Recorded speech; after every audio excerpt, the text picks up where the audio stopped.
কারোর নামের উপরে সূরা ফাতিহা 3 বার পাঠ করে ফু দিলে কি হয়, কি লাভ হয়?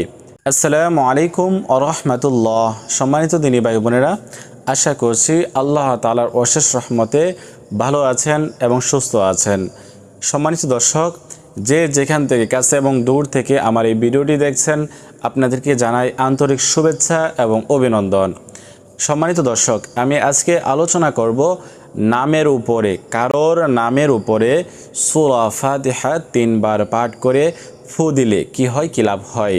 হ্যাঁ, আপনি যে কারোর নামের উপরে যদি সূরা ফাতিহা এই সূরাটি পাঠ করে আপনি যদি ফু দিতে পারেন তাহলে কি হয়, কি লাভ হয়, এই সম্পর্কে আমি আজকে আলোচনা করব বিস্তারিত। আপনারা এই ছোট ভিডিওটি সম্পূর্ণ দেখার চেষ্টা করবেন। যদি আপনি আমলের নিয়তে এই ভিডিওটি দেখে থাকেন তাহলে অবশ্যই এই ভিডিওটি সম্পূর্ণ দেখবেন আর আমলটি শিখে করার চেষ্টা করবেন। আর কারা কারা এই আমলটি করবেন তারা অবশ্যই কমেন্ট করুন। তো আপনার কাছে অনুরোধ থাকবে, যারা এই চ্যানেলে নতুন আসছেন, এখনও পর্যন্ত চ্যানেলটি সাবস্ক্রাইব করেন নাই, অবশ্যই চ্যানেলটি সাবস্ক্রাইব করে পাশে থাকবেন। এই চ্যানেলে আরও নতুন নতুন দোয়ার ভিডিও দেওয়া হবে ইনশাআল্লাহ। সম্মানিত দর্শক, আমি যে বিষয়টি নিয়ে আজকে আলোচনা করব, আপনারা জেনে গিয়েছেন যে সূরা ফাতিহার মাধ্যমে আজকের এই আমলটি আমাদেরকে করতে হবে।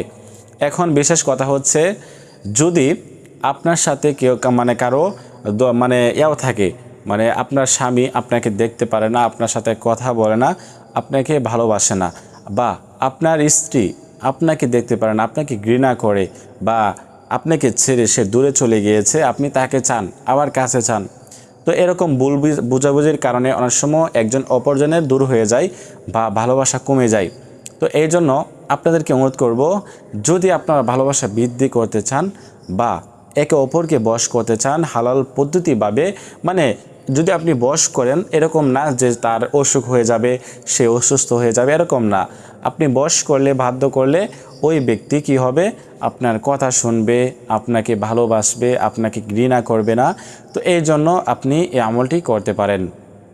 বিশেষভাবে আপনার প্রিয় মানুষ, আপনার স্ত্রী, আপনার স্বামী, আপনার সন্তান বা আপনার মা বাবা, ঠিক আছে, তাদের জন্য এই আমলটি খুবই গুরুত্বপূর্ণ আমল, আপনারা করতে পারেন, কাজে আসবে। সূরা ফাতিহা পারে না এরকম কোনো লোক নাই। সূরা ফাতিহা আমরা সকলেই পারি, কিন্তু অনেকেই হয়তো সহি শুদ্ধভাবে পারে না। তো এই জন্য আপনাদের কাছে অনুরোধ থাকবে, অবশ্যই সূরা ফাতিহাটা সহি শুদ্ধ করবেন, তারপরে আপনারা এই আমলটি সহি শুদ্ধভাবে করবেন। যদি সহি শুদ্ধভাবে না করেন তাহলে কাজ হবে না। তো আসেন আমরা আমলটি শিখে নেই। প্রথমে 3 বার ইস্তিগফার পাঠ করতে হবে আমাদের, আস্তাগফিরুল্লাহ আস্তাগফিরুল্লাহ আস্তাগফিরুল্লাহ। তারপরে 3 বার দুরূদ শরীফ পাঠ করবেন, যে দুরূদ শরীফ আমরা নামাজের মধ্যে পাঠ করে থাকি। আল্লাহুম্মা সাল্লি আলা মুহাম্মাদ ওয়া আলা আলি মুহাম্মাদ কামা সাল্লাইতা আলা ইব্রাহিম ওয়া আলা আলি ইব্রাহিম ইন্নাকা হামিদুম মাজিদ।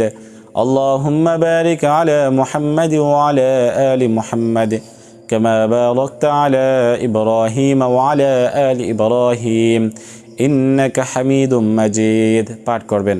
তো পাঠ করে আপনাদেরকে আমি একটা কথা বলে রাখি, ওই ব্যক্তির নামটি আপনি একটি সাদা কাগজে লিখে নেবেন, বা আপনি আপনার হাতের মধ্যেও লিখতে পারেন, সমস্যা নাই। তো নামের উপরে এরকমভাবে সূরা ফাতিহা 3 বার তেলাওয়াত করবেন। এখন পাঠ করে 3 বার ফু দিয়ে শেষে 3 বার দুরূদ শরীফ পাঠ করবেন। তো এই হচ্ছে আমল। এই আমলটি আপনারা যদি এইভাবে করতে পারেন, সূরা ফাতিহা আমি তেলাওয়াত করতেছি, যেহেতু অনেকে হয়তো পারে না, সহি শুদ্ধভাবে পারে না, আপনারা অবশ্যই শিখে নেন।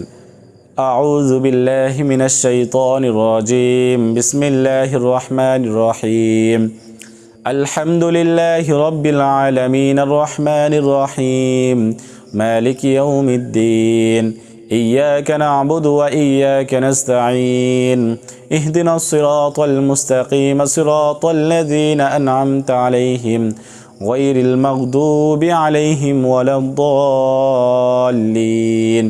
তো পাঠ করেন সহি শুদ্ধভাবে, পাঠ করে শেষে 3 বার দুরূদ শরীফ পাঠ করে এই আমলটি এভাবে শেষ করেন।